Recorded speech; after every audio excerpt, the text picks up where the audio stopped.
voilà une nouvelle qui ne va pas faire plaisir à Amir.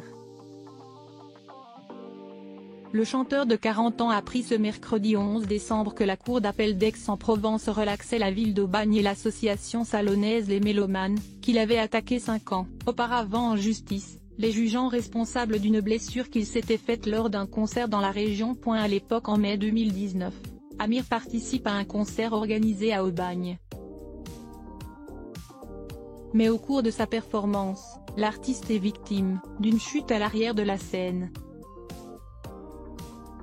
Si les conséquences n'ont pas été graves, la fracture au poignet gauche qui en a découlé lui a coûté plusieurs milliers d'euros puisqu'elle aurait entraîné l'annulation de certains projets comme des concerts ou une participation à Danse avec les stars selon l'avocate de l'artiste. Amir Haddad avait donc attaqué la ville d'Aubagne et l'association salonnaise Les Mélomanes en justice pour obtenir des dommages et intérêts pour compenser les pertes financières engendrées par sa blessure qui ne serait jamais arrivée selon lui si des barrières de sécurité avaient été installées à proximité de la scène. Un premier volet judiciaire avait eu lieu en avril 2023. Le tribunal correctionnel de Marseille avait alors donné raison à Amir, condamnant la ville d'Aubagne et l'association à de lourdes amendes. Mais le 11 décembre, la cour d'appel d'Aix-en-Provence a finalement renversé la décision, et relaxé les deux mis en cause, comme nous l'apprend la Provence.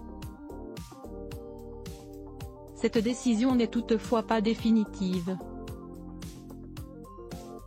Amir peut en effet, s'il le souhaite, se pourvoir en cassation après la décision rendue en ce milieu de mois de décembre.